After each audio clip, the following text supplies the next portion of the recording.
Another day, another vlog. Hello Philippines and hello world. Syempre hindi mawawala ang mga pagkain sa vlog ko, di ba? I-flex ko siya. Maraming salamat po sa mga pagkain inihain nyo sa aking ganda.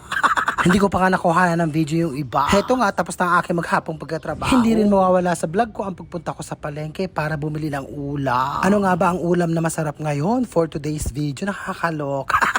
Pagdating ko nga ng bahay, naglaga na ako ng itlog. Yan ang ulam namin ni Mara. Siyempre, sasahugan ko ng karne. Diba, itlog na may karne, nakakaloka. Hulaan nyo na, charot. At nagayak na rin ako ng bawang at saka sibuyas. Pagkatapos, igigisa ko na sila ng sabay. Charot. Pagkatapos, ilalagay ko na ang karne ng baboy. Sasangkutsa ko siya ng bonggang-bongga. Uunahin ko to kasi nga matigas. Pagkatapos, ilalagay ko na ang karne ng manok. O nahulaan nyo na ba kung ano yan? Charot!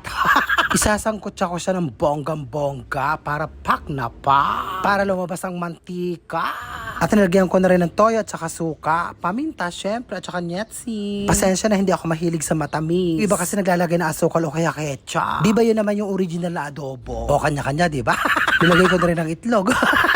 So, heto na nga at luto na siya. Konti na lang ang sabaw. Tinikman ko nga, napakasarap.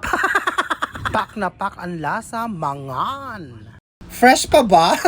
Kakalokang init. Tapos kung mainit na ang panahon, bukas half day na lang daw sila maron. Kasi nga mainit na, di ba? Nagmamantika guys, na? Sarap po. Nagmamantika. Ganito ang adobo, charot. Unahan natin to. Manok, umamoy. Ay, ba't ba ganon?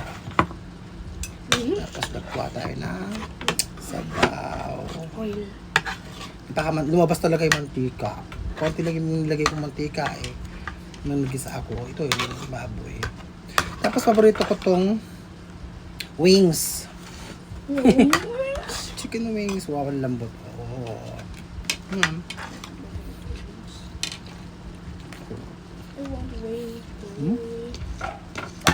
Adobong adobo. Ano sa'yo yung wings? Yan. Okay. Kakamay na lang din ako. Maitlog. Maraming itlog. Kompleto. Diba may itlog, may manok at saka may baboy. Kaya ito yung kompletong adobo, di ba? Sarap. No? Sarap. Ito yung talagang adobo. Yung walang asukal at saka ketchup. Apple. Nilalagyan lang naman yun pag ini-enhance lang naman nila yung lasa. Pero mas gusto ko pa rin talaga yung original, yung walang halong matamis. Kasi nga hindi talaga ako mahilig sa matamis. Mga kinakain ko lang, syempre, alam nga na magreklamo. Pero masarap naman, kaya lang, mas preferred ko pa rin yung walang asukal. Okay. Hanggang dito na lang. I love you all and I thank you. Mangan tayo. Bagos. Ano ba? Sarap? Masarap.